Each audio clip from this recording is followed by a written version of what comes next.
ఒక్క వాక్యం ఇది ఒక పురాతన సంప్రదాయాన్నే కాదు, ఒక కుటుంబ భవిష్యత్తునే మార్చేసింది. అసలు ఒక తండ్రి ఇచ్చే ఆశీర్వాదం ఎందుకంత అలజడిని సృష్టించింది? పదండి ఆ కథేంటో చూద్దాం.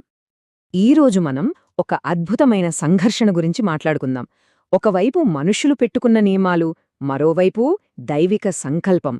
యాకోబు తన మనవళ్లని ఆశీర్వదించినప్పుడు ఆయన పలికింది కేవలం మాటలు కాదండోయ్, ఏకంగా భవిష్యత్తునే తిరగరాశాడు. ఇంతకీ ఆ దీవెన ఎందుకంత శక్తివంతమైంది? దాని వెనుకున్న కథేంటి చూద్దాం. సరే, మన కథ ఎక్కడ మొదలవుతుందంటే యాకోబు జీవితంలో చివరి ఘట్టంలో. అప్పటికే ఆయన పేరు ఇశ్రాయేలుగా మారింది. వయసుమీద పడింది, కంటిచూపు కూడా దాదాపుగా పోయింది. అలాంటి సమయంలో తన వారసులకి చివరి ఆశీర్వాదమివ్వడానికి సిద్ధమయ్యాడు. ఊహించుకోండి, ఆ గదిలో ఎంత నిశ్శబ్దముండుంటుందో. రాబోయే క్షణం ఎంత ముఖ్యమైనదో ఆ నిశ్శబ్దమే చెప్తోంది. ఇది ఏదో మామూలుగా కుటుంబమంతా కలుసుకోవటం లాంటిది కాదు. ఎందుకంటే ఆ రోజుల్లో తండ్రి ఇచ్చే చివరి ఆశీర్వాదం అదొక ఆధ్యాత్మిక వీల్నామా లాంటిదన్మాట. ఒక్కసారి ఇస్తే దాన్ని ఎవ్వరూ మార్చలేరు, దానికి తిరుగులేదు. అంటే అది కేవలం బాగుండు అని చెప్పే మాటలు కాదు, వాళ్ల భవిష్యత్తు ఎలా ఉండాలో నిర్దేశించే ఒక దైవిక శాసనం. ఇక్కడ ఇశ్రాయేలు మాటల్లోనే ఆ భావాన్ని గమనించాలి. నీ ముఖాన్ని మళ్ళీ చూస్తానని అస్సలనుకోలేదు అంటున్నాడు. ఆ ఒక్క మాటలో ఎన్నేళ్ల విరహం, ఎంత బాధ ఉందో కదా. అలాంటిది ఇప్పుడు తన మనవళ్లను కూడా చూస్తున్నాడు. అంటే దేవుడు తను అడిగిన దానికంటే ఎక్కువే ఇచ్చాడని ఆయన ప్రగాఢంగా నమ్ముతున్నాడు. సరిగ్గా ఈ కృతజ్ఞతే ఆయన ఇవ్వబోయే ఆశీర్వాదానికి పునాది వేసింది. సరే, ఇంతటి భావోద్వేగభరితమైన ఈ క్షణం ఇప్పుడొక పవిత్రమైన ఆచారంగా మారబోతోంది. ఇది కేవలం తాతా మనవళ్ల మధ్య ప్రేమ చూపించుకోవడం గురించి కాదు. దీని వెనుక శతాబ్దాల సంప్రదాయముంది. దానికి కొన్ని ఖచ్చితమైన నియమాలు కూడా ఉన్నాయి. అసలు ఈ సంప్రదాయం ఎందుకంత ముఖ్యం మనం ఖచ్చితంగా అర్థం చేసుకోవాలి. ఆచారం ప్రకారం పెద్ద కొడుకుకే అన్నీ దక్కేవి. రెట్టింపు ఆస్తి, కుటుంబానికి నాయకత్వం, ఆధ్యాత్మిక బాధ్యతలు అన్నీ అతనివే. మరి తండ్రి కుడిచెయ్యే? అదో, అది కేవలం గౌరవమివ్వడం కాదు, అధికారాన్ని బదిలీ చేయడానికి, దైవానుగ్రహం అందిందని చెప్పడానికి అది ఒక శక్తివంతమైన సంకేతం.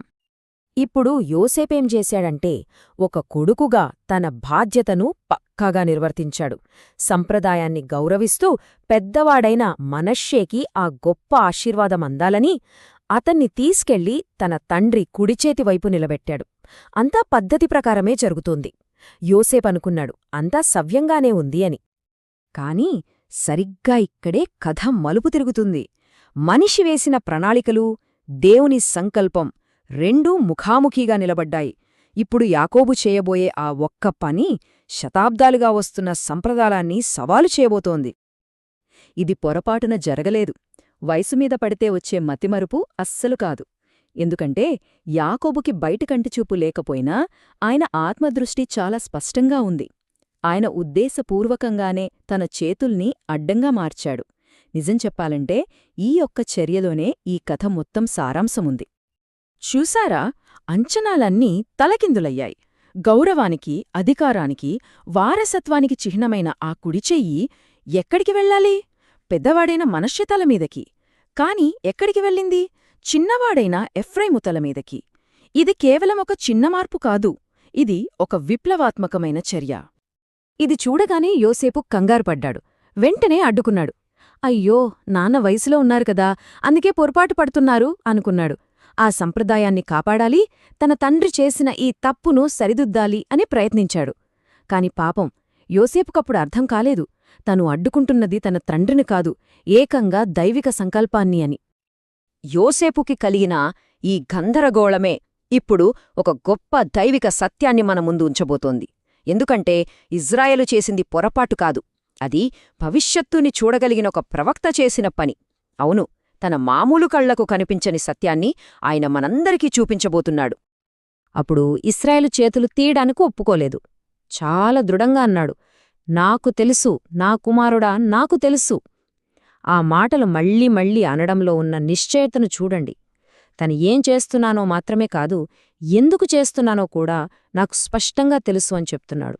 అంటే ఆయన చర్యలు దేవుని ప్రణాళికతో పూర్తిగా కలిసిపోయాయి. చివరికి ఆ ఆశ్చర్యకరమైన పని వెనుక ఉన్న అసలు కారణం బయటపడింది. ఆయన ప్రవచించాడు, మనష్షే గొప్పవాడవుతాడు, అందులో సందేహం లేదు. కాని అతని తమ్ముడు ఎఫ్రాయిము అతనికన్నా ఇంకా గొప్పవాడవుతాడు. అతని సంతానం కొన్ని జనాంగాలుగా విస్తరిస్తుంది అని చెప్పాడు. చూడండి, ఇది మనుషుల తర్కానికి, వాళ్లు పెట్టుకున్న సంప్రదాయాలకి అందని దైవిక తీర్పు. దీన్ని బట్టే అర్థమవుతుంది, దేవుని ప్రణాళికలు మనం వేసుకునే అంచనాలకు ఎప్పుడూ అతీతంగానే ఉంటాయి. సరే, 1000 ఏళ్ల క్రితం జరిగిన ఈ కథ కేవలం పాతకాలం నాటి చరిత్ర మాత్రమే కాదు. ఇందులో మనందరి జీవితాలకు పనికొచ్చే కొన్ని శాశ్వతమైన ఆధ్యాత్మిక పాఠాలు ఉన్నాయి. మరి ఈ అద్భుతమైన ఆశీర్వాదం నుండి మనం నేర్చుకోవాల్సిన అసలు పాఠాలేంటి? ఈ కథ మనకు చాలా స్పష్టంగా ఒక విషయం గుర్తుచేస్తుంది. మొదటిది, దేవుని ప్రణాళికలు మనం పెట్టుకున్న సంప్రదాయాల్ని, అంచనాల్ని దాటి ఉంటాయి. రెండోది, పుట్టుకతో వచ్చిన హోదా ఆధ్యాత్మిక యోగ్యతను నిర్ణయించదు. ఇంకా ముఖ్యంగా, లోకం ఎవరినైతే తక్కువ అని చిన్నవాళ్లననుకుంటుందో, దేవుడు తరచుగా వాళ్లనే గొప్ప పనుల కోసం ఎంచుకుంటాడు. ఇక చివరగా, మనం ఇతరులకు పంచే ఆశీర్వాదమే మనకు మిగిలే నిజమైన ఆస్తి. అంటే మనమొక విషయం బాగా గుర్తుపెట్టుకోవాలి. ఆధ్యాత్మిక వారసత్వమనేది ఏదో పుట్టుకతో ఆటోమేటిక్గా వచ్చే హక్కు కాదు. అది పూర్తిగా దైవిక చిత్తం, ఆయన ఉద్దేశం మీద ఆధారపడి ఉంటుంది. మన యోగ్యత మన పుట్టుకలోనో మన హోదాలోనో లేదు, దేవుని పిలుపుకు మనం ఎలా స్పందిస్తామన్న దాంట్లోనే ఉంది. కాబట్టి ఒక్కసారి మన జీవితాల్ని కూడా మనం పరిశీలించుకుందాం. మనం కూడా ఎప్పుడూ సంప్రదాయం, అందరూ వెళ్లే దారి, అంచనాలకు తగ్గట్టుగా ఉండాలి అనే సురక్షితమైన మార్గాలనే వెతుక్కుంటున్నామా? ఒకవేళ దేవుడు మనకోసం సిద్ధం చేసిన అసలైన గొప్ప ఆశీర్వాదం మనం ఊహించని, అడుగువేయడానికి భయపడే కొత్త దారిలోనే ఎదురుచూస్తుందేమో ఆలోచించండి.